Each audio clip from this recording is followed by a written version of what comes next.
आज हम लोग यहाँ पे इकट्ठे हुए हैं गवर्नमेंट के सामने फिर से अपील करने के लिए इन बच्चों के लिए, क्यों, ताकि उनका एक साल ख़राब ना हो। और ये एग्जाम्पल देने आए हैं कि जैसे वो बाकी लोगों का सुन सकते हैं, जैसे कि वो बिल्डर्स का एक ही मीटिंग में रेजोल्यूशन ला सकते हैं, रखड़ते ढोर के इशू का ला सकते हैं। तो हम जब बार बार रिक्वेस्ट कर रहे हैं, ये गवर्नमेंट हम लोगों की एप्लीकेशन, इन बच्चों की एप्लीकेशन क्यों नहीं कंसिडर कर रही है?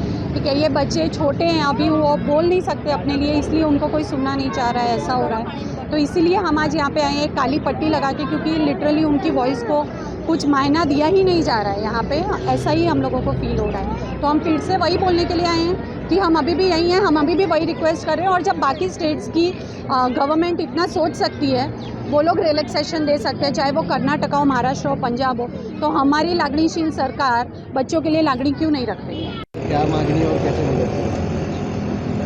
गुजरात सरकार से हमारी बहुत दिनों से एक मांग चल रही है कि गुजरात के 3 लाख विद्यार्थी ऐसे हैं कि जो नई नीति के कारण आने वाले दिनों में उनको फर्स्ट स्टैंडर्ड में एडमिशन नहीं दिया जा रहा है और स्कूलों से दबाव बनाया जा रहा है पेरेंट्स के ऊपर कि गवर्नमेंट की ये रूल की वजह से उनको फर्स्ट स्टैंडर्ड में नहीं एडमिशन दिया जाएगा और इसी वजह से उनको सीनियर केजी में रिपीट करवाना पड़ेगा।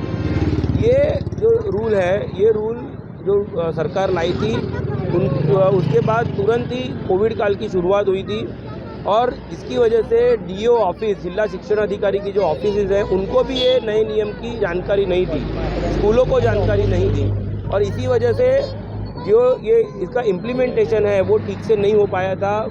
पुराने नियम के तौर पे हमारे बच्चों को एडमिशन दे दिया था। अब 2023 से इसका इम्प्लीमेंटेशन करने का सरकार सोच रही है। तो हमारी एक गुहार है सरकार से कि ये रूल जो है उसमें कुछ राहत दी जाए, क्योंकि अगर राहत दी जाएंगे, 6 महीने की सिर्फ राहत दी जाए, तो ये 3 लाख बच्चों का भविष्य जो है वो ख़राब नहीं होगा।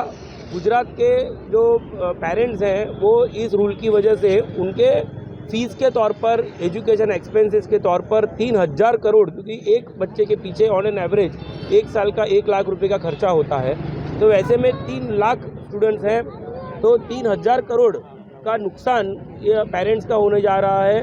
और इसीलिए हमारी गुहार है कि थोड़ा सा रिलैक्स करें इस नियम को।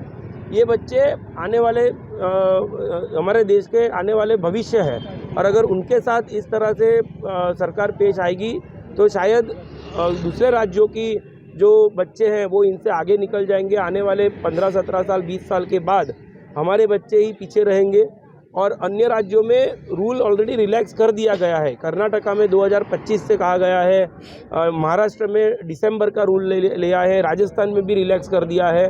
तो सिर्फ हमारे साथ ही इस तरह का व्यवहार क्यों हो रहा है, यही हमारी बात है जो हम सरकार के सामने रख रहे हैं। आंदोलन के स्वरूप में हम अब आज आगे आए हैं।